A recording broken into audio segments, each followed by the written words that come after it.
Hello everyone, तो आज से हम स्टार्ट कर रहे हैं आपके लिए एक और नई सीरीज यहाँ की एग्रीकल्चर लाइफ टेस्ट। यहाँ एग्रीकल्चर की जितने भी जो मोस्ट इंपॉर्टेंट क्वेश्चन है इसके साथ साथ रहा है जितने भी आपके ओल्ड पेपर है यहाँ जेट ICAR BHU के जितने भी जो ओल्ड पेपर उनको भी इस सीरीज में क्लियर किया जाएगा। इसके साथ साथ यहाँ जितने भी जो आपके जो मोस्ट इंपॉर्टेंट क्वेश्चन है जितने भी आपके जो मोस्ट इंपॉर्टेंट क्वेश्चन है उनको भी साथ साथ में क्लियर किया जाएगा। इसलिए यहाँ वीडियो को आपको एंड तक जरूर। तो आज का हमारा फर्स्ट क्वेश्चन रहने वाला है जोबनेर से निकली किसमें जड़िया और ज्वाला। जोबनेर से जो निकाली गई थी किसमें यार जड़िया और ज्वाला, तो ये किस फसल की थी? जल्दी से कमेंट करेंगे यार कि आपको ज़्यादा टाइम नहीं लेना है, ठीक है। हर एक क्वेश्चन में ज़्यादा टाइम आपको नहीं लेना है क्योंकि यहाँ जब आप एग्जाम में बैठते हो तब आपको ज़्यादा टाइम नहीं दिया जाता है। इसलिए यहाँ जितना जल्दी हो सके उतना जल्दी आपको कमेंट करते रहना है, ठीक है। हर एक क्वेश्चन के कमेंट करेंगे चाहे आपके गलत हो या फिर राइट हो, कैसे भी हो बस आपको कमेंट करते रहना है। तो जल्दी से बताना है जोबनेर से निकाली गई जो किस्म थी जड़िया और ज्वाला ये किस फसल की थी? मूंग की थी, मोट की थी, उड़द की या मसूर की थी? जल्दी से बताएंगे किसकी थी यार। जोबनेर से जो निकाली गई थी किस्म जड़िया और ज्वाला ये किस फसल की थी? मूंग की थी, मोट की थी, उड़द की या मसूर की थी? जल्दी से बताएंगे राइट आंसर कौन सा होगा। जड़िया और ज्वाला किसकी एक मोस्ट पॉपुलर वेराइटी होती है यार ना। जल्दी से बताएंगे यार हाँ जड़िया और ज्वाला। तो यार हाँ अगर आप सोचते हैं जड़िया और ज्वाला तो किसकी होती है? मोट की होती है यार हाँ। जड़िया और ज्वाला किसकी होती है? मोट की होती है, जो कि यार हाँ कहाँ से निकाली गई थी? जोबनेर जयपुर से निकाली गई थी यार हाँ। जड़िया और ज्वाला मोस्ट पॉपुलर वेराइटी किसकी होती है? मोट की होती है, जो कि कहाँ से निकाली गई थी यार हाँ? इसे डेवलप किया गया था जोबनेर से, ठीक है। क्वेश्चन क्लियर और नेक्स्ट क्वेश्चन की ओर बढ़ते हैं। तो नेक्स्ट क्वेश्चन आपसे पूछा है कपास में रेशे और बिनेला। यार हाँ यहाँ पर एक टर्म आपको दे रखी है, ठीक है। यहाँ पर आपको एक टर्म दे रखी है कि कपास में जो रेशा होता है और जो बिनोला होता है तो इन दोनों को अलग करने की क्रिया को किस नाम से जाना है? यहाँ पर ये आपको बताना है। तो जल्दी से बताएंगे जो रेशा है और बिनोला है तो इन दोनों को अलग करने की क्रिया को किस नाम से जाना है? जल्दी से बताएंगे जिनिंग के नाम से जाना है, क्यूरिंग के नाम से जाना है, टॉपिंग के नाम से जाना है, फिर प्राइमिंग के नाम से जाना है। जल्दी से बताएंगे कि जो यार कपास का जो रेशा होता है और जो बिनोला होता है तो इन दोनों को अलग करने की क्रिया को किस नाम से जाना है? जिनिंग के नाम से जाना है, क्यूरिंग के नाम से जाना है, टॉपिंग के नाम से जाना है, फिर प्राइमिंग के नाम से जाना है। तो यार अगर आप सोचते हैं कपास में रेशे और बिनेलों को अलग करने की तो यार इन दोनों को अलग करना क्या कहलाता है? जिनिंग कहलाता है। क्या कहलाता है यार? जिनिंग कहलाता है। और अगर आपसे यहाँ पर ये क्वेश्चन भी पूछा जाता है यार कि अगर मान लीजिए आपसे यहाँ पर ये क्वेश्चन पूछा जाता है जिनिंग परसेंटेज कितना होता है, अर्थात यार जो कपास में रेशे और बिनेलों को अलग करते हैं तो इसको किस नाम से जाना है? जिनिंग से नाम से जाना है, ठीक है। ये पॉइंट तो क्लियर हुआ। नेक्स्ट क्वेश्चन आपसे पूछा जाता है कि यार जो जिनिंग होता है ये कितना परसेंट होता है? कपास में कितना परसेंट होता है? तो कितना होता है यार? ये होता है 33%। कितना होता है? 33% होता है, ठीक है। क्वेश्चन क्लियर हो। नेक्स्ट क्वेश्चन की ओर बढ़ते हैं।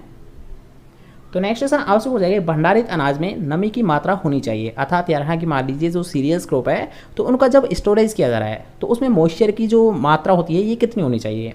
8% होती है, 12% होनी चाहिए, 15% होनी चाहिए, फिर 20% होनी चाहिए? जल्दी से बताएंगे कि जो भंडारित अनाज है अर्थात यार आपको सीरियल्स का स्टोरेज करना है, ठीक है। सीरियल्स का जब स्टोरेज किया जाता है तो इसमें यार मॉइस्चर की मात्रा कितनी होनी चाहिए? तो जल्दी से बताएंगे 8% होती है, 12% होती है, 15% होती है, फिर 20% हो सकती है। जल्दी से बताएंगे कि भंडारित अनाज अर्थात यार सीरियल्स का आपको करना है, सीरियल्स का आपको स्टोरेज करना है, ठीक है। मैं यहाँ पर ज़्यादा फोकस कर रहा हूँ सीरियल्स के बारे में, ठीक है। तो जल्दी से बताएंगे कि जो सीरियल्स होती है तो इनकी नमी की मात्रा कितनी रखी जाती है? जल्दी से बताएंगे इसका राइट आंसर कौन सा होगा। 8%, 12%, 15% या फिर 20%? जल्दी से बताएंगे यार हाँ जो नमी की मात्रा ये कितनी रखी जा सकती है?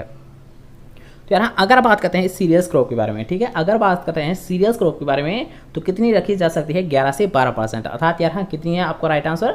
12%। इसके साथ साथ यार हाँ एक और पॉइंट देख लीजिए कि अगर आपसे पूछा था यार हाँ कि अगर आपसे पूछता है खाद्यान्न के बारे में अर्थात यार हाँ सीरियल्स क्रॉप के बारे में जब भी आपसे पूछा जाता है तो सीरियल्स में यार हाँ की जो नमी की मात्रा होती है अर्थात यार जो मॉइस्चर की मात्रा होती है ये कितनी होती है? 10 से 12% होती है। कितनी होती है? 10 से 12% तक रख सकते हैं, ठीक है। थोड़ा सा ध्यान से समझना, यहाँ पर क्या समझाने की कोशिश कर रहा हूँ कि यार हाँ अगर आपसे पूछता है सीरियस क्रॉप के बारे में, अगर आपसे पूछता है सीरियस क्रॉप के बारे में तो यार हाँ सीरियस क्रॉप में कितनी हो सकती है मॉइस्चर की मात्रा? ये हो सकती है यार हाँ 10 से 12%, ठीक है। अगर बात करते हैं यार दलहनी फसलें अर्थात यार देखना कि जो पल्सेज क्रॉप होती है यार हाँ ये जो पल्सेज क्रॉप होती है तो इनमें यार हाँ अगर बात करते हैं ऑयल कंटेंट की, ठीक है, यानी जो मॉइस्चर कंटेंट की मॉइस्चर कंटेंट अर्थात यार नमी की मात्रा इनमें कब होनी चाहिए अर्थात कितनी होनी चाहिए जब इनको स्टोरेज किया जाता है? तो यहाँ अगर बात करते हैं सीरियल्स में तो यहाँ इनका जो स्टोरेज किया जाता है तब यहाँ इसमें मॉइस्चर हो सकती है 10 से 12%। अगर बात करते हैं पल्सेज की अर्थात यहाँ दलहनी जो फसलें होती है अगर इनका जब स्टोरेज किया जा रहा है तो इनमें यहाँ की जो नमी की मात्रा है ये होनी चाहिए 8 से 10%। कितनी होनी चाहिए? यहाँ 8 से 10% होती है। ठीक है। इसके साथ साथ यार अगर आपसे पूछता है ऑयल सीड क्रॉप के बारे में, ठीक है, यानी जो जितनी भी जो तिलहनी फसलें होती है ऑयल सीड क्रॉप होती है, तो यार अगर इनमें पूछा जाता है आपको कि यार इनका भंडारण करते समय इनमें जो मॉइस्चर कंटेंट है ये कितना होना चाहिए, तो यार ये सबसे कम होता है। कितना होता है? 6 से 8% होता है।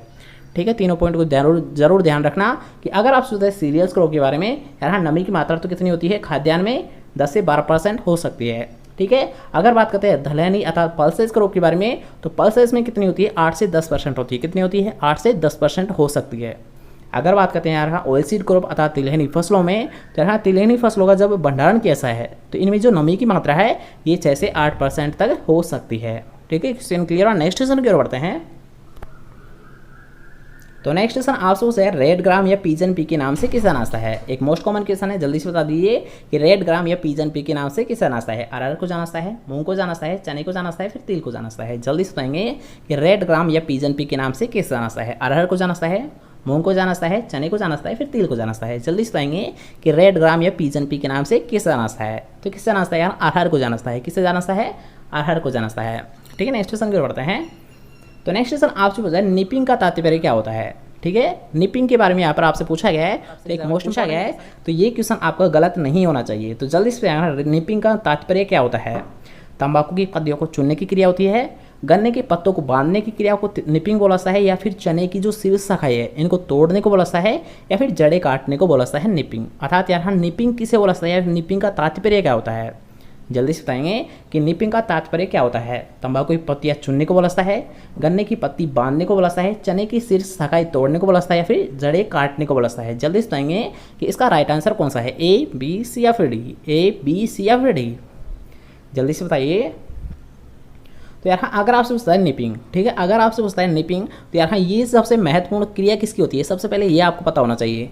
तो किसकी होता है? निपिंग। अर्थात इसमें क्या होता है यार? चने की जो शीर्ष शाखाएं है इनको तोड़ दिया जाता है। और यहाँ सेकंड टाइप में ये क्वेश्चन पूछा जाता है कि निपिंग क्रिया किसमें की जाती है? यार हाँ, कि दो तरह से ये क्वेश्चन पूछता है। ठीक है, फर्स्ट क्वेश्चन जैसा कि आप इसमें देख सकते हो कि चने की शीर्ष शाखाओं को, यार हाँ, चने की शीर्ष शाखाओं को तोड़ने को किस नाम से जाना है? निपिंग के नाम से जाना है। इसके साथ साथ यार सेकंड क्वेश्चन आपसे पूछा जाता है कि जो निपिंग है ये किस फसल से संबंधित है? तो यार हाँ, ये किससे होती है? ग्राम अर्थात चने से होती है। ठीक है, जो निपिंग क्रिया है ये चने से संबंधित होती है। फर्स्ट क्वेश्चन बनता है। सेकंड क्वेश्चन बनता है कि निपिंग होती क्या है? तो यार चने की शीर्ष शाखाओं को तोड़ने को किस नाम से जाना है? निपिंग क्रिया के नाम से जाना है। ठीक है, क्वेश्चन क्लियर। नेक्स्ट क्वेश्चन की ओर बढ़ते हैं। तो नेक्स्ट क्वेश्चन आपसे पूछा है कम पानी चाहने वाली फसल कौन कौन सी है? अर्थात आपको यहाँ पर दो दे रखी है, दो फसलें, और इनमें आपको बतानी है कम पानी चाहने वाले। अर्थात यार जो वाटर रिक्वायरमेंट होती है कितनी होती है यार? वाटर रिक्वायरमेंट क्या होती है यार? हाँ, सबसे कम जिसकी यानी वाटर रिक्वायरमेंट होती है वो कौन कौन सी फसल है? चना, बाजरा है, गेहूँ, मक्का है, जो गन्ना है, या फिर कपास, तंबाकू है। जल्दी से बताएंगे कि कम पानी चाहने वाली जो फसल है उनका जोड़ा कौन सा है? चना, बाजरा होती है, गेहूँ, मक्का होता है, जो गन्ना होता है, फिर कपास, तंबाकू होता है। जल्दी से बताएंगे यार जब सबसे कम वाटर रिक्वायरमेंट किसकी होती है? जल्दी से बताएंगे किसकी होती है? First option, second option, third option, या फिर फोर्थ ऑप्शन? जल्दी से बताएंगे इसका राइट आंसर कौन सा है? कम पानी चाहने वाली फसल कौन कौन सी है? जल्दी से बताएंगे चना, बाजरा है, गेहूँ, मक्का है, जो गन्ना है, या फिर कपास, तंबाकू है। जल्दी से बताएंगे कि वाटर रिक्वायरमेंट सबसे कम किसकी होती है? तो किसकी होती है यार? हाँ, चना और बाजरा की होती है। किसकी होती है? इसका राइट आंसर फर्स्ट ऑप्शन, अर्थात यार हाँ जो चना है और जो बाजरा है। क्योंकि यार आपको पता होगा, इससे ही आप पता लगा सकते हो यार हम बाजरा को सबसे कम पानी की आवश्यकता होती है। यार हाँ, बाजरे को सबसे कम पानी की आवश्यकता होती है। ठीक है, अर्थात राइट आंसर कौन सा है? चना और बाजरा कम पानी चाहती है। ठीक है, नेक्स्ट क्वेश्चन की बात करते हैं। तो नेक्स्ट क्वेश्चन आपसे पूछा है दुर्गामणि और पूसा बोल्ड। दुर्गामणि और पूसा बोल्ड किसकी किस्म है? तो जल्दी से बता देंगे कि पूसा बोल्ड किसकी होती है। इसको जरूर ध्यान रखना यार, पूसा बोल्ड, क्योंकि यार हाँ ये क्वेश्चन कई बार आपसे एग्जाम में पूछा गया है कि पूसा बोल्ड किसकी किस्म होती है। जल्दी से बताएंगे सोयाबीन की होती है, सरसों की होती है, सूरजमुखी की होती है, फिर मोठ की होती है। जल्दी से बताएंगे कि दुर्गामणि और पूसा बोल्ड, दुर्गामणि और पूसा बोल्ड किसकी किस्म होती है? सोयाबीन की होती है, सरसों की होती है, सूरजमुखी की होती है, फिर मोठ की होती है। जल्दी से बताएंगे इसका राइट आंसर कौन सा होगा? जल्दी से बताइए, जल्दी से कमेंट करिए। सोयाबीन, सरसों, सूरजमुखी या फिर मोठ? जल्दी से बताइए कि दुर्गामणि और पूसा बोल्ड, दुर्गामणि और पूसा बोल्ड किसकी वैरायटी होती है? सोयाबीन की, सरसों की, सूरजमुखी की, या फिर मोठ की? जल्दी से बताएंगे इसका राइट आंसर क्या होगा? तो यार हाँ, अगर आपसे पूछता है दुर्गामणि और पूसा बोल्ड तो ये किसकी होती है? सरसों की होती है। क्योंकि यार हाँ, अगर आपसे पूछता है पूसा बोल्ड तो किसकी होती है? आपको पता चलेगी। अगर पूसा बोल्ड किसकी होती है? यार हाँ, सरसों की होती है। किसकी होती है? सरसों की हो सकती है। ठीक है। नेक्स्ट थिंग में बात करते हैं कि मूंगफली में टिक्का रोग होता है। तो जल्दी से यहाँ पर आपसे पूछा गया कोजल ऑर्गेनिज्म के बारे में, अर्थात यहाँ कि मूंगफली में जो टिक्का रोग होता है, आपको पता होगा एक मेजर डिजीज होती है टिक्का रोग, किसकी? मूंगफली की। तो यहाँ पर यही पूछा गया है, यहाँ टिक्का रोग का जो फैलने का कारण क्या है, यहाँ पर ये पूछा गया है। तो जल्दी से बताएंगे, एक बैक्टीरिया होता है, एक जीवाणु होता है, एक फफूंद होती है, फिर एक वायरस होता है। अर्थात यहाँ टिक्का रोग कौन फैलाता है? बैक्टीरिया फैलाता है, जीवाणु फैलाता है, फफूंद फैलाती है, फिर वायरस फैलाता है। जल्दी से पाएंगे कि जो मूंगफली का टिक्का रोग है ये किसके द्वारा फैला जाता है? बैक्टीरिया के द्वारा फैला जाता है, जीवाणु के द्वारा फैला जाता है, फफूंद के द्वारा फैला जाता है, फिर वायरस के द्वारा फैला जाता है। जल्दी से पाएंगे किसके द्वारा फैला जाता है? जल्दी से बताएंगे क्या है इसका राइट आंसर, जल्दी से बताएंगे। तो सबसे पहले आपको ये पता होना चाहिए यार हाँ कि इससे भी दो टाइप में क्वेश्चन बनता है। फर्स्ट क्वेश्चन बनता है यार हाँ टिक्का रोग किससे संबंधित है, ठीक है। दोनों टाइम में ही क्वेश्चन पूछ जाता है कि फर्स्ट क्वेश्चन बनता है कि टिक्का रोग किससे संबंधित है, तो किससे होता है यार हाँ? मूंगफली से संबंधित होता है। यार हाँ दोनों ही क्वेश्चन आपको ध्यान रखना है कि टिक्का रोग किससे संबंधित होता है? मूंगफली से संबंधित होता है। सेकंड क्वेश्चन जैसे कि इसमें पूछा गया है यार हाँ, सेकंड क्वेश्चन में आपसे पूछा गया है कि टिक्का रोग किससे फैलता है, तो किससे फैलता है यार हाँ? फफूंद से होता है। अर्थात यार ये जो डिजीज है टिक्का रोग, तो ये क्या है? एक फंगल डिजीज है। क्या है? एक फंगल डिजीज है, ठीक है। तो नेक्स्ट क्वेश्चन पर बढ़ते हैं अब।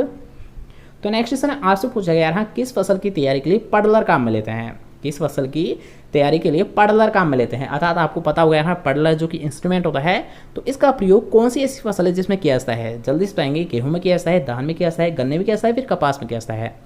जल्दी से बताएंगे कि कौन सी ऐसी फसल है जिसकी तैयारी करने के लिए यहाँ पडलर इंस्ट्रूमेंट का प्रयोग किया जाता है? गेहूँ होती है, धान होता है, गन्ना होता है, फिर कपास होती है। जल्दी से बताएंगे कि पडलर का प्रयोग कौन सी फसल में किया जाता है? जल्दी से बताएंगे इसका राइट आंसर कौन सा होगा कि पडलर का प्रयोग किस फसल में किया जाता है? गेहूं फसल में किया जाता है, धान फसल में किया जाता है, गन्ने फसल में किया जाता है, फिर कपास में किया जाता है। जल्दी से बताएंगे इसका राइट आंसर कौन सा होता है।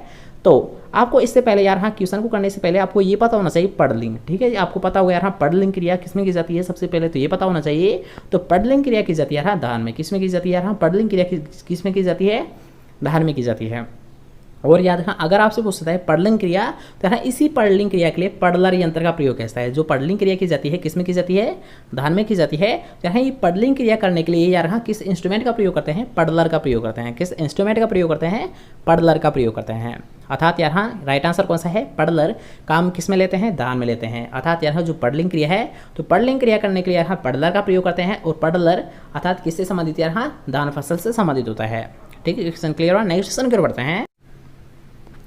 तो नेक्स्ट क्वेश्चन आपसे पूछा गया है कि हाइब्रिड 4 और वारालक्ष्मी, हाइब्रिड 4 और वारालक्ष्मी किसकी किस्म होती है? तो जल्दी से बताइए यहाँ हाइब्रिड 4 और वारालक्ष्मी जो कि यहाँ मोस्ट पॉपुलर वैरायटी होती है, तो किसकी होती है? तंबाकू की होती है, कपास की होती है, मक्के की होती है, फिर मोठ की होती है। जल्दी से बताएंगे कि हाइब्रिड 4, और यहाँ हाइब्रिड 4 को H4 के नाम से जाना जाता है। आपको पता होगा कि हाइब्रिड 4 को H4 के नाम से जाना जाता है। तो जल्दी से बताएंगे यहाँ के हाइब्रिड 4 और वारालक्ष्मी, हाइब्रिड 4 और वारालक्ष्मी किसकी किस्म होती है? तंबाकू की होती है, कपास की होती है, मक्के की होती है, फिर मोठ की होती है। जल्दी से बताएंगे कि हाइब्रिड 4 और वारालक्ष्मी किसकी एक उन्नतशील वैरायटी होती है? तंबाकू की होती है, कपास की होती है, मक्के की होती है, फिर मोठ की होती है। जल्दी से बताएंगे किसकी होती है? हाइब्रिड 4 और वारालक्ष्मी। यार हाँ अगर आपसे बताया हाइब्रिड 4 और वारालक्ष्मी के बारे में, तो ये किसकी होती है? कपास की होती है। किसकी होती है यार? कपास की एक उन्नतशील वैरायटी होती है। इसके साथ साथ आपको एक और पॉइंट याद रखना है कि अगर आपसे पूछता है, अगर आपसे पूछा जाता है कि कपास की फर्स्ट हाइब्रिड वैरायटी कौन सी है, कपास की फर्स्ट हाइब्रिड वैरायटी कौन सी है, तो कौन सा है यार हाँ? वो होती है H4, अर्थात H4 या फिर हाइब्रिड 4 भी जिसे आप जानते हो यार हाँ। अगर आप सोचते हैं कपास की फर्स्ट हाइब्रिड वैरायटी कौन सी है, तब आपका राइट आंसर कौन सा होगा यार हाँ? H4 या हाइब्रिड 4। कौन सी होती है? H4 या हाइब्रिड 4, ठीक है। क्वेश्चन क्लियर हुआ। नेक्स्ट क्वेश्चन की ओर बढ़ते हैं। उससे पहले अगर आपको वीडियो पसंद आ रही है तो वीडियो कर दीजिए एक लाइक, और चैनल को अभी तक सब्सक्राइब नहीं किया है तो चैनल को सब्सक्राइब भी कर लेना, और पास के बेल आइकन जरूर दबा देना, जिससे जब भी हमारी कोई नई वीडियो अपलोड की जाए तो सबसे पहले आपको प्राप्त हो, ठीक है। नेक्स्ट क्वेश्चन की ओर बढ़ते हैं। तो नेक्स्ट क्वेश्चन आपसे पूछा गया कि एपिकल डोमिनेंस, एपिकल डोमिनेंस किस में पाई जाती है? तो जल्दी से बताएंगे गन्ने में पाई जाती है, बाजरे में पाई जाती है, मक्के में पाई जाती है, फिर ज्वार में पाई जाती है। जल्दी से बताएंगे जो शीर्ष प्रभाविता, अर्थात यहाँ एपिकल डोमिनेंस मतलब शीर्ष प्रभाविता क्या होती है? शीर्ष प्रभाविता किस में पाई जाती है? जल्दी से बताएंगे गन्ने में पाई जाती है, बाजरे में पाई जाती है, मक्के में पाई जाती है, फिर ज्वार में पाई जाती है।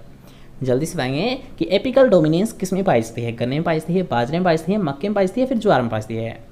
जल्दी से बताएंगे क्या होगा आपका राइट आंसर। तो यहाँ अगर आपसे पूछता है एपिकल डोमिनेंस अर्थात यहाँ शीर्ष प्रभाविता किस में पाई जाती है? यहाँ गन्ने में पाई जाती है। किस में पाई जाती है? गन्ने में पाई जाती है। और यहाँ एपिकल डोमिनेंस कौन सा हार्मोन यहाँ इसे स्रावित करता है, यार इसे प्रेरित करता है। एपिकल डोमिनेंस अर्थात यहाँ शीर्ष प्रभावता का कारण क्या होता है, फिर इसे कौन से हार्मोन है ऐसा जो इसे प्रेरित करता है, तो कौन सा होता है यहाँ ऑक्सीजन हार्मोन। ठीक है, ऑक्सीजन हार्मोन एपिकल डोमिनेंस अर्थात यहाँ शीर्ष प्रभावता को प्रेरित करता है, उत्प्रेरित करता है।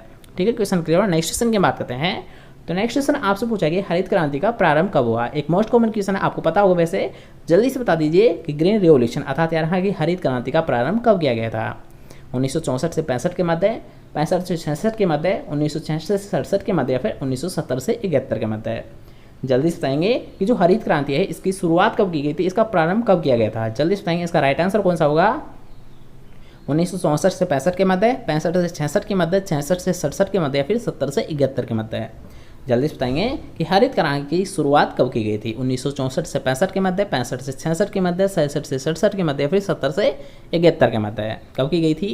तो आपको पता होगा, अगर आप पूछा जाता है हरित क्रांति के बारे में, तो हरित क्रांति की जो शुरुआत की गई थी, ये की गई थी 1966 से 67 के मध्य। कब की गई थी, 1966 से 67 के मध्य। और अगर आपसे पूछते हैं भारत में, यहाँ भारत में जो इसका जनक माना जाता है अर्थात यहाँ फादर ऑफ ग्रीन रिवोल्यूशन, तो किसे माना जाता है, डॉक्टर MS स्वामीनाथन को माना जाता है। किसे माना जाता है यहाँ, अगर आपसे पूछते हैं भारत में, तो भारत में तो किसे माना जाता है, डॉक्टर MS स्वामीनाथन को माना जाता है। लेकिन अगर आपसे पूछता है पूरे विश्व में, पूरे वर्ल्ड में, तो यहाँ हरित क्रांति का जनक अगर बात की जाए वर्ल्ड में अर्थात विश्व में, तो कौन होता है, डॉक्टर नॉर्मन ई बोरलॉग होता है। कौन सा होता है यहाँ, डॉक्टर नॉर्मन ई बोरलॉग होता है। ठीक है, दोनों पॉइंट का आपको विशेष ध्यान रखना है कि अगर आपसे पूछता है हरित क्रांति की प्रारंभ कब किया गया था, इसकी शुरुआत कब की गई थी, तो इसकी शुरुआत की गई थी 1966 से 67 के मध्य। अगर आपसे पूछता है हरित क्रांति के जनक भारत में किसे माना जाता है, हरित क्रांति का जनक भारत में किसे माना जाता है, तो डॉक्टर MS स्वामीनाथन को माना जाता है।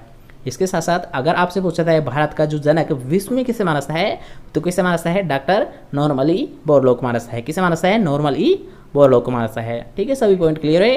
नेक्स्ट क्वेश्चन की ओर बढ़ते हैं। तो नेक्स्ट क्वेश्चन आपसे पूछा है त्रिपाल और रस्सी। त्रिपाल जिसे यहाँ जो देसी भाषा में बोला जाता है तरपाल। ठीक है, त्रिपाल मतलब तरपाल।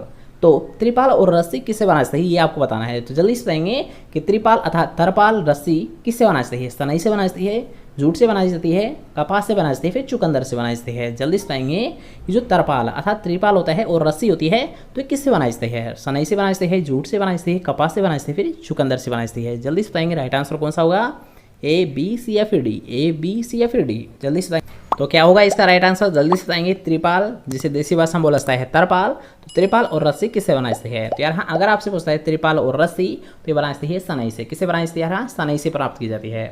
त्रिपाल अर्थात तरपाई और रस्सी को किससे बनाया जाता है, सनई से बनाया जाता है। ठीक है, नेक्स्ट क्वेश्चन की ओर बढ़ते हैं। तो नेक्स्ट क्वेश्चन आपसे पूछा है डिसकरिंग व क्यूरिंग। डिसकरिंग व क्यूरिंग किस फसल में करते हैं, तो जल्दी से बताएंगे। एक मोस्ट कॉमन क्वेश्चन है, कई बार आपसे एग्जाम में पूछा गया है कि डिसकरिंग और क्यूरिंग किस फसल से संबंधित होती है। तंबाकू से संबंधित होती है, मूंगफली से संबंधित होती है, तिल में संबंधित होती है, फिर मक्का से संबंधित होती है। जल्दी से बताएंगे डिसकरिंग और क्यूरिंग किस फसल से संबंधित होती है, तंबाकू से, मूंगफली से, तिल से, या फिर मक्के से। जल्दी से बताएंगे इसका राइट आंसर कौन सा होगा। तो किससे संबंधित होती है यार, हाँ डिसकरिंग और क्यूरिंग, तो ये होती है यार हाँ तंबाकू से संबंधित होती है। किससे होती है यार, हाँ तंबाकू से संबंधित होती है। अब इनके बारे में जान लेते हैं ये होती क्या है। डिसकरिंग का मतलब है शकर्स को हटाना, रिमूव ऑफ शकर्स, यार हाँ remove of sugar is also known as desugaring. ठीक है, शकर्स को हटाना क्या कहलाता है, डिसकरिंग कहलाता है। अगर बात करते हैं क्यूरिंग के बारे में, ठीक है, अगर बात करते हैं क्यूरिंग के बारे में, तो क्यूरिंग का यहाँ मेन ऑब्जेक्टिव होता है यार हाँ जो क्लोरोफिल है। ठीक है, जो क्लोरोफिल होता है इसके कंटेंट को कम करना, अर्थात यार हाँ इसको जो हार्वेस्ट किया जाता है, ठीक है, जब टोबैको को हार्वेस्ट किया जाता है तो उसकी क्वालिटी में इंप्रूवमेंट करने के लिए, उसके कलर में चेंजेस या फिर उसकी क्वालिटी में इंप्रूवमेंट करने के लिए यार हाँ क्यूरिंग विधि की जाती है। ठीक है, क्वेश्चन समझ आ गया यार हाँ कि अगर आपसे पूछता है क्यूरिंग के बारे में, तो क्यूरिंग का मतलब होता है यार हाँ जब हम जो तंबाकू है इसे हार्वेस्ट कर लेते हैं, उसके बाद में इसमें कलर चेंजेस करने के लिए, इसके यार हाँ जो क्वालिटी है इसमें इंप्रूवमेंट करने के लिए, और जो क्लोरोफिल कंटेंट होता है तो उसे कम करने के लिए यार क्यूरिंग विधि की जाती है। ठीक है, ये तीन इसके मुख्य रीजन थे। और अगर बात करते हैं डिसकरिंग, मतलब आप समझ गए होंगे शकर्स को हटाना, रिमूव ऑफ शकर्स क्या कहलाता है यार हाँ डिसकरिंग कहलाता है। ठीक है, क्वेश्चन क्लियर हुआ। तो नेक्स्ट क्वेश्चन की ओर बढ़ते हैं। तो नेक्स्ट क्वेश्चन आपसे जरा राजस्थान में सर्वाधिक कौन सा बीज उगाया जाता है, तो जल्दी से कहेंगे आधार बीज को ग्रो किया जाता है, प्रजनक बीज को ग्रो किया जाता है, मूल केंद्रक बीज को, या फिर जो प्रमाणित बीज होता है इससे सबसे ज़्यादा ग्रो किया जाता है। अर्थात ऐसा कौन सा सीड है जिसे यार खान राजस्थान में सबसे ज़्यादा ग्रो किया जाता है, कल्टीवेशन की जाती है। अर्थात इसे ऐसे भी समझ सकते हो, ऐसा कौन सा बीज है जिसके यहाँ सबसे ज़्यादा खेती की जाती है। तो जल्दी से बताइए, एक मोस्ट कॉमन क्वेश्चन है, कई बार आपसे एग्जाम में पूछा भी गया है। तो जल्दी से बताएंगे सर्वाधिक कौन सा बीज उगाया जाता है। आधार बीज को उगाया जाता है, प्रजनक बीज को उगाया जाता है, मूल केंद्रक बीज को उगाया जाता है, फिर प्रमाणित बीज को उगाया जाता है। जल्दी से बताएंगे इसका राइट आंसर कौन सा होगा। जल्दी से बताएंगे कि राजस्थान में सबसे ज़्यादा कौन सा बीज उगाया जाता है, आधार बीज, प्रजनक बीज, मूल केंद्रक बीज या फिर प्रमाणित बीज। जल्दी से बताएंगे कि सर्वाधिक कौन सा बीज उगाया जाता है, आधार बीज, प्रजनक बीज, मूल केंद्रक बीज या फिर प्रमाणित बीज। तो यहाँ अगर आपसे पूछता है सर्वाधिक अर्थात यहाँ व्यावसायिक तौर पर, ठीक है, व्यावसायिक तौर पर अगर बात करते हैं बीज को किसे ग्रो किया जाता है तो कौन सा होता है, प्रमाणित सीड होता है। कौन सा होता है यार, प्रमाणित सीड होता है जो कि यार किसानों के द्वारा ग्रो किया जाता है। आपको ये तो पता होगा यहाँ कि अगर आपसे पूछता है कि किसानों को कौन सा सीड प्राप्त होता है, यहाँ किसानों को प्रमाणित बीज दिया जाता है और ये प्रमाणित बीज ही होता है यहाँ सर्वाधिक ग्रो किया जाता है, ठीक है। अगर बात की जाए यहाँ सबसे ज़्यादा कौन सा बीज को ग्रो किया जाता है तो कौन सा होता है, सर्टिफाइड सीड होता है, प्रमाणित सीड होता है, जिससे यहाँ सबसे ज़्यादा कल्टीवेशन की जाती है, सबसे ज़्यादा ग्रो किया जाता है। और किसके द्वारा किया जाता है, यहाँ फार्मर के द्वारा किया जाता है, ठीक है। सभी पॉइंट क्लियर है। नेक्स्ट क्वेश्चन और बढ़ते हैं। इससे पहले यहाँ अगर आपसे पूछता है, अगर आपसे एक और मोस्ट इंपॉर्टेंट क्वेश्चन बनता है इससे, ये जो प्रमाणित बीज होता है अर्थात जो सर्टिफाइड सीड होता है तो इस पर टैग किस कलर का होता है, टैग है ना, टैग। तो यहाँ अगर आपसे पूछता है टैग की कलर, तो टैग का कलर होता है नीला। कौन सा होता है यार, नीले कलर का टैग लगा होता है। प्रमाणित बीज पर किस कलर का टैग लगा होता है, नीले कलर का टैग लगा होता है, ठीक है। सभी पॉइंट क्लियर है। नेक्स्ट क्वेश्चन की ओर बढ़ते हैं। तो नेक्स्ट क्वेश्चन आपसे पूछा है AK12 और 24, AK12 और 24 किसकी किस्म होती है। तो जल्दी से बताएंगे कि AK12 और 24 किसकी किस्म होती है, सोयाबीन की होती है, सरसों की होती है, आलू की होती है, फिर मूंगफली की होती है। जल्दी से बताएंगे कि AK12 और 24 किसकी किस्म होती है, सोयाबीन की होती है, सरसों की होती है, आलू की होती है, फिर मूंगफली की होती है। जल्दी से बताएंगे कि इसका राइट आंसर कौन सा होता है, AK12 या 24 किसकी किस्म होती है। जल्दी से बताएंगे सोयाबीन की होती है, सरसों की होती है, आलू की होती है, फिर मूंगफली की होती है। राइट आंसर कौन सा है, जल्दी से बताएंगे A, B, C या फिर D, A, B, C या फिर D। जल्दी से बताएंगे कि AK12 और 24 किसकी किस्म होती है। तो किसकी होती है, हाँ ये होती है ग्राउंडनट अर्थात मूंगफली की। किसकी होती है, ग्राउंडनट अर्थात मूंगफली की होती है, ठीक है। नेक्स्ट क्वेश्चन की ओर बढ़ते हैं। तो नेक्स्ट क्वेश्चन आपसे पूछा गया हरित क्रांति को बढ़ावा निम्न में से किसके द्वारा मिला, हरित क्रांति को बढ़ावा निम्न में से किसके द्वारा मिला। यहाँ पर ये क्वेश्चन पूछा गया बोनी किस्मों के द्वारा, बिजाई के द्वारा, सिंचाई विधि से या फिर पौध संरक्षण से। अर्थात यहाँ हरित क्रांति को सबसे ज़्यादा बढ़ावा, ठीक है, सबसे ज़्यादा यहाँ पर पूछा गया बढ़ावा के बारे में। तो जल्दी से बताया हरित क्रांति को बढ़ावा सबसे ज़्यादा किसके द्वारा मिला, बोनी किस्मों के द्वारा, बिजाई के द्वारा, सिंचाई विधि से या फिर पौध संरक्षण से। जल्दी से बताएंगे इसका राइट आंसर कौन सा होता है, A, B, C या फिर D, A, B, C या फिर D। जल्दी से बताएंगे कि हरित क्रांति को सबसे ज़्यादा बढ़ावा किसके द्वारा दिया गया था, बोनी किस्मों के द्वारा, बिजाई के द्वारा, सिंचाई विधि के द्वारा, फिर पौध संरक्षण के द्वारा। तो यहाँ अगर आपसे पूछता है हरित क्रांति का बढ़ावा, तो यहाँ हरित क्रांति को बढ़ावा दिया गया था बोनी किस्मों के द्वारा। किसके द्वारा दिया गया था, यार बोनी किस्मों के द्वारा दिया गया था। और अगर बात करते हैं बोनी किस्में किसकी अर्थात किस फसल की, तो आपको पता होगा यार कि गेहूँ और जो धान होता है, गेहूँ और जो चावल होता है या फिर धान होता है, तो इन्हीं की दोनों की यार ड्वार्फ वेराइटीज़ के द्वारा यार गेहूँ और धान की जो बोनी किस्में थी उसी ने यहाँ सबसे ज़्यादा बढ़ावा मिला था यार हरित क्रांति को। हरित क्रांति को सबसे ज़्यादा बढ़ावा किसके द्वारा दिया गया था, गेहूँ और धान की बोनी किस्मों के द्वारा। हरित क्रांति को बढ़ावा किसके द्वारा दिया गया था, गेहूँ और धान की बोनी किस्मों के द्वारा यहाँ सबसे ज़्यादा बढ़ावा हरित क्रांति को दिया गया था, ठीक है। नेक्स्ट क्वेश्चन की ओर बढ़ते हैं। तो नेक्स्ट क्वेश्चन आपसे पूछा गया है कि भारत में हरित क्रांति के जनक किसे माना जाता है, डॉक्टर नॉर्मन ई बोरलॉग को, डॉक्टर MS स्वामीनाथन को, डॉक्टर निकोलस को या फिर डॉक्टर MS रंधावा को। तो ये क्वेश्चन आपका गलत नहीं होना चाहिए, ये क्वेश्चन हमने अभी सोल्व किया था। तो जल्दी से बताएंगे कि भारत में हरित क्रांति के जनक नॉर्मन ई बोरलॉग को माना जाता है, डॉक्टर MS स्वामीनाथन को माना जाता है, डॉक्टर निकोलस को माना जाता है, फिर डॉक्टर MS रंधावा को बोला जाता है।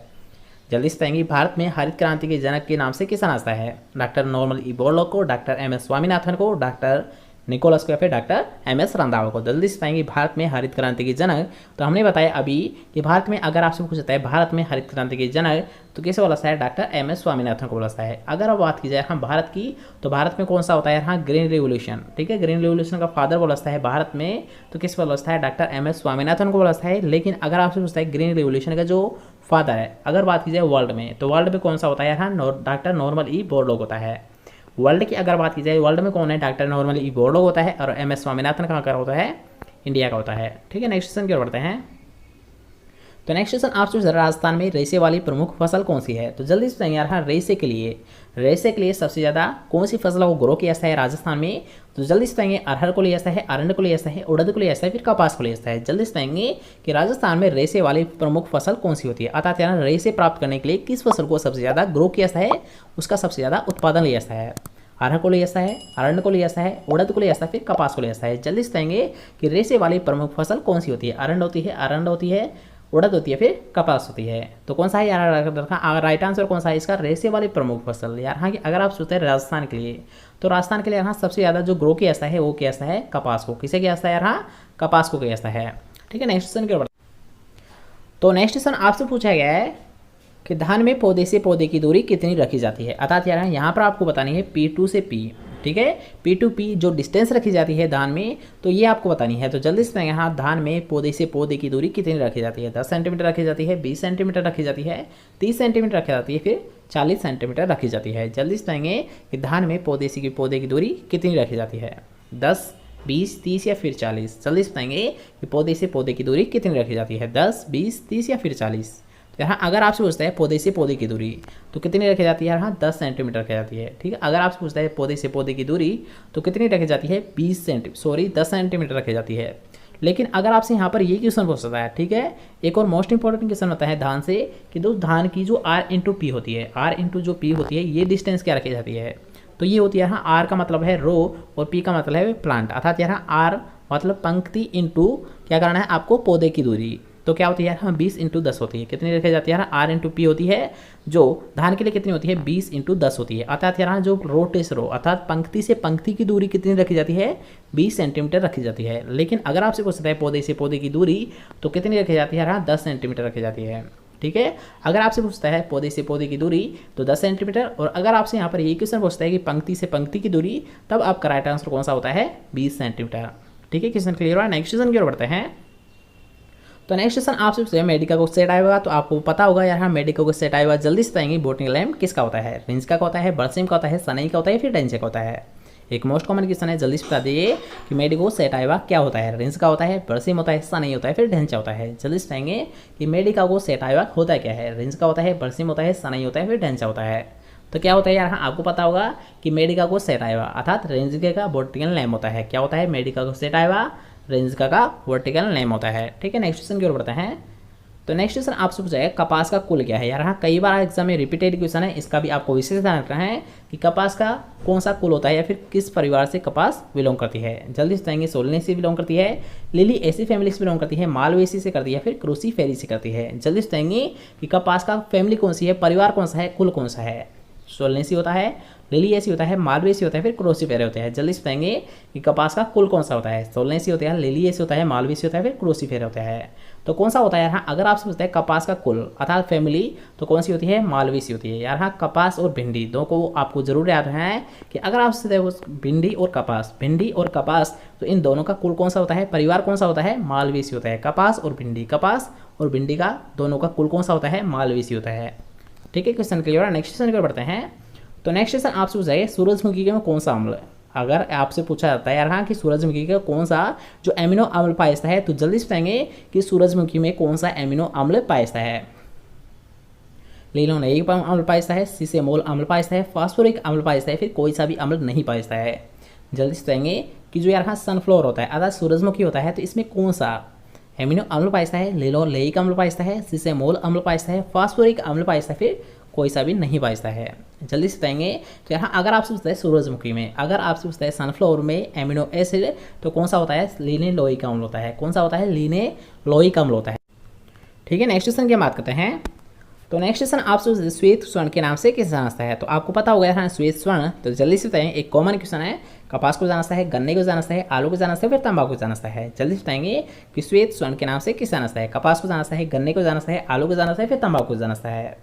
जल्दी से बताएंगे कि श्वेत स्वर्ण तो किसे बोला जाता है, यहाँ कपास को बोला जाता है। श्वेत स्वर्ण अर्थात यहाँ सफ़ेद सोना तो किसे बोला जाता है, कपास को बोला जाता है। इसके साथ साथ एक और पॉइंट यार हाँ कई बार आपसे एग्जाम में पूछा गया है कि हरा सोना किसे बोला जाता है, हरा सोना किसे बोला जाता है, तो किसे बोला जाता है, हाँ ये बोला जाता है बम्बू या बांस को बोला जाता है। किसे बोला जाता है, बम्बू या बांस को बोला जाता है। सफ़ेद सोना किसे बोला जाता है, कपास को बोला जाता है, और हरा सोना अर्थात यहाँ हरा सोना किसे बोला जाता है, बम्बू या बांस को बोला जाता है। ठीक है, क्वेश्चन क्लियर है। नेक्स्ट क्वेश्चन है, उससे पहले शायद आपकी सुबह क्लास हो भी सकती है, नहीं भी हो सकती है, क्योंकि यार हाँ मेरी सुबह मीटिंग है तो शायद मैं बिजी रहूँगा इसलिए नहीं ले पाऊँगा क्लास। तो उस टाइम आपको यार हाँ फ्री टाइम में आपको क्या करना है कि आपकी जो प्लेलिस्ट है हमारी तो उसमें जाइएगा, और वहाँ पर यार हाँ एग्रीकल्चर लाइव टेस्ट सीरीज़ है। ठीक है, एग्रीकल्चर लाइव टेस्ट सीरीज़ है, उसमें काफ़ी सारी आपको वीडियोज़ मिल जाएगी, तो वहाँ से आपको टेस्ट क्लियर करने हैं। ठीक है, आप क्या करोगे यार हाँ एग्रीकल्चर लाइव टेस्ट सीरीज़ में जाओगे प्ले लिस्ट में, और वहाँ से जितने भी जो लाइव टेस्ट हैं आपके, तो वहाँ से आपको क्लियर करने हैं, क्योंकि यहाँ सभी पॉइंट इंपॉर्टेंट है और सभी जो वीडियोज़ है, ठीक है, जितने भी जो लाइव टेस्ट है वो सभी इंपॉर्टेंट है, तो उनको सभी को आपको रिपीट करना है। यार हाँ, बिल्कुल भी नहीं बोलना है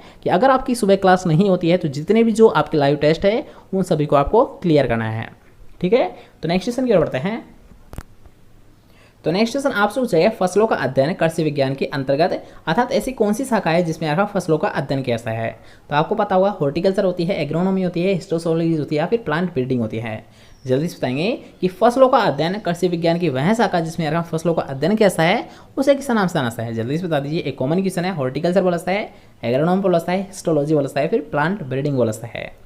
जल्दी से बताएंगे कि फसलों का अध्ययन क्या कहलाता है। तो आपको पता होगा फसलों का अध्ययन मतलब एग्रोनॉमी, क्या होता है, सस्य विज्ञान। फसलों का अध्ययन मतलब एग्रोनॉमी या सस्य विज्ञान, ठीक है। नेक्स्ट क्वेश्चन की ओर बढ़ते हैं। तो नेक्स्ट क्वेश्चन आपसे पूछा गया जीरा, सौंफ और धनिया। जीरा, सौंफ और धनिया कौन सी फसल होती है। गोंद वाली फसल होती है, चारी वाली फसल होती है, रेसे वाली फसल होती है, फिर नकदी फसल होती है। जल्दी से बताएंगे कि जीरा हुआ, सौंफ हुआ और धनिया हुआ। जीरा हुआ, सौंफ हुआ और धनिया हुआ, तो ये कौन सी फसल है, कौन सी होती है। यहाँ ये थोड़ा सा ऑप्शन में मिस्टेक हुई है कि जीरा और सौंफ और धनिया क्या होती है, यहाँ मसाले वाली क्रॉप होती है। क्या होती है, मसाले वाली क्रॉप होती है, ठीक है। ये ऑप्शन गलत है, थोड़ा सा यहाँ पर ध्यान रखना कि जीरा और सौंफ और धनिया, जीरा, सौंफ और धनिया क्या होते हैं, मसाले वाली क्रॉप होती है। क्या होती है, मसाले वाली क्रॉप होती है, ठीक है। नेक्स्ट क्वेश्चन क्या बढ़ते हैं। तो नेक्स्ट क्वेश्चन आपसे हो जाए निम्न में से कौन सी तिलहनी फसल नहीं है। तो जल्दी से बताएंगे कि तिलहनी फसल कौन सी नहीं है। सोयाबीन नहीं होती है, अलसी नहीं होती है, चंवला नहीं होती है, फिर सूरजमुखी नहीं होती है। जल्दी से बताएंगे कि निम्न में से कौन सी तिलहनी फसल नहीं होती है। सोयाबीन नहीं होती है, अलसी नहीं होती है, चंवला नहीं होती है, फिर सूरजमुखी नहीं होती है। अर्थात क्या है, जिससे तेल नहीं प्राप्त किया जाता है। तेल किस फसल से प्राप्त नहीं किया जाता है। जल्दी से बताएंगे सोयाबीन से, अलसी से, चंवला से, फिर सूरजमुखी से। तो आपको पता चलेगी होगा यार हाँ, अगर आपसे पूछता है तिलहनी फसल कौन सी नहीं है तो ऑप्शंस के अकॉर्डिंग राइट आंसर चंवला। क्योंकि यार हाँ, अगर आपसे पूछा जाता है सोयाबीन, तो यार हाँ सोयाबीन से भी यार हाँ सोयाबीन क्या होती है, एक दलहनी और तिलहनी, दलहन और तिलहनी दोनों ही क्रॉप के अंतर्गत यार हाँ सोयाबीन को रखा जाता है। एक मोस्ट इंपॉर्टेंट क्वेश्चन भी बनता है कि कौन सी ऐसी फसल है, कौन सी ऐसी फसल है जो कि यार हाँ दलहन भी है, इसके साथ साथ तिलहन फसल भी होती है। अर्थात दलहन होने के साथ साथ क्या है, तिलहन फसल भी होती है। तो कौन सा आपका राइट आंसर बन जाएगा यार हाँ, कौन सी फसल होती है ऐसी, सोयाबीन होती है। अर्थात यार हाँ सोयाबीन एकमात्र ऐसी फसल जो कि यार हाँ दलहन के साथ साथ तिलहनी फसल भी होती है, ठीक है। क्वेश्चन क्लियर हुआ। नेक्स्ट क्वेश्चन की ओर बढ़ते हैं। तो नेक्स्ट क्वेश्चन आपसे पूछा है जया और चंबल। जया और चंबल किस फसल की उन्नतशील वैरायटी होती है। तो जल्दी से बताएंगे कि जया और चंबल किस फसल की उन्नतशील वैरायटी है। मक्के की होती है, धान की होती है, ज्वार की होती है, फिर बाजरे की होती है। जल्दी से बताएंगे कि जया और चंबल, जया और चंबल किस फसल की उन्नतशील वैरायटी होती है। मक्के की होती है, धान की होती है, ज्वार की होती है, फिर बाजरे की होती है। जल्दी से बताएंगे कि राइट आंसर कौन सा होगा। जया और चंबल, जया और चंबल किस फसल की उन्नत किस्म होती है। मक्का की होती है, धान की होती है, ज्वार की होती है, फिर बाजरे की होती है। जल्दी से बताएंगे कौन सा आपका राइट आंसर माना जाएगा। जल्दी से बताएंगे यहाँ अगर आप पूछते हैं जया और चंबल, तो ये किसकी होती है, धान की होती है। किसकी होती है, जया और चंबल, तो ये मोस्ट पॉपुलर वैरायटी होती है धान की। ओके, नेक्स्ट क्वेश्चन की ओर बढ़ते हैं। तो नेक्स्ट क्वेश्चन आपसे पूछा गया है कि जीरे की खेती सबसे ज़्यादा कहाँ पर प्रचलित है। अर्थात यहाँ पर आपसे ये भी क्वेश्चन पूछा जाता है कि जीरे की खेती सबसे ज़्यादा कहाँ पर की जाती है। तो जल्दी से बताएंगे इसका राइट आंसर कौन सा होता है। जयपुर में की जाती है, बीकानेर में की जाती है, जालौर में की जाती है, फिर श्री गंगानगर में की जाती है। जल्दी से बताएंगे कि जीरे की खेती सबसे ज़्यादा कहाँ पर की जाती है। तो यहाँ अगर आप सोचते हैं जीरे की खेती तो सबसे ज़्यादा कहाँ पर की जाती है, जालौर में की जाती है। कहाँ पर की जाती है, जालौर में की जाती है, ठीक है। नेक्स्ट क्वेश्चन की ओर बढ़ते हैं जो कि आज का हमारा लास्ट क्वेश्चन रहने वाला है कि मूंगफली की खली में, मूंगफली की खली में नाइट्रोजन कितना होता है। यार हाँ, आपसे यहाँ पर पूछा गया नाइट्रोजन के बारे में, तो नाइट्रोजन आपको बताना है। तो जल्दी से बताएंगे मूंगफली की खली में नाइट्रोजन कितना होता है। 5% होता है, 6% होता है, 7% होता है, फिर 8% होता है। जल्दी से बताएंगे कि जो मूंगफली की खाली है इसमें नाइट्रोजन परसेंट कितना होता है। 5%, 6%, 7% या फिर 8%। तो यहाँ अगर आपसे पूछता है कि मूंगफली की खाली में नाइट्रोजन, तो नाइट्रोजन होता है इसमें 7%। अगर बात करते हैं एग्जैक्ट नाइट्रोजन, तो यहाँ एग्जैक्ट कितना होता है, 7.2% होता है। कितना होता है यहाँ नाइट्रोजन, ये होता है 7.2%। कितना होता है, 7.2% होता है। इसके साथ साथ आपको तीनों याद रखना है। अगर आपसे पूछता है मूंगफली की खाली में नाइट्रोजन, तो नाइट्रोजन होता है 7.2%। अगर आपसे पूछता है फास्फोरस, तो फास्फोरस कितना होता है 1.5%। और अगर आपसे पूछता है पोटास, तो पोटास कितना होता है 1.3%। अगर आपसे पूछा जाता है फास्फोरस, तो फास्फोरस होता है 1.5%। और अगर आपसे पूछता है पोटास, तो पोटास कितना होता है 1.3%। अर्थात यहाँ आपको डायरेक्ट याद रखना है 72, 15, 13। कैसे याद रखोगे इसे यार हाँ, कि आपको डायरेक्ट याद रखना है कि 72, 15, 13 किस नाम से जाना जाता है यार हाँ, 72, 15 और 13। किस नाम से जानोगे कि 72, 15, 13 मतलब यहाँ नाइट्रोजन होता है इसमें 7.2%, फास्फोरस होता है इसमें 1.5% और अगर बात करते हैं पोटास तो पोटास होता है इसमें 1.3%। ठीक है, सभी पॉइंट क्लियर है। इसके साथ साथ एक और पॉइंट आपको याद रखना है कि अगर आपसे पूछता है कि किस प्रकार की खली में नाइट्रोजन सबसे ज़्यादा पाया जाता है, तभी भी आपका राइट आंसर कौन सा होगा यार, मूंगफली की खली में। अर्थात यार कौन सी ऐसी खली जिसमें सबसे ज़्यादा नाइट्रोजन पाया जाता है, तब आपका राइट आंसर कौन सा होगा यार, मूंगफली की खली में सबसे ज़्यादा नाइट्रोजन पाया जाता है। और कितना पाया जाता है, 7.2% पाया जाता है। ठीक है, तो सभी पॉइंट क्लियर हुए। तो आज के लिए बस इतना ही। कैसा लगा आज का वीडियो कमेंट करके जरूर बताएं। और अगर आपको वीडियो पसंद आया तो वीडियो कर दीजिए एक लाइक, इस वीडियो कर दीजिए अपने दोस्तों के साथ ज़्यादा से ज़्यादा शेयर, और चैनल को अभी तक सब्सक्राइब नहीं किया है तो चैनल को लीजिए सब्सक्राइब। मिलता है नेक्स्ट टॉपिक से, Jai Hind, bye bye, take care, good night.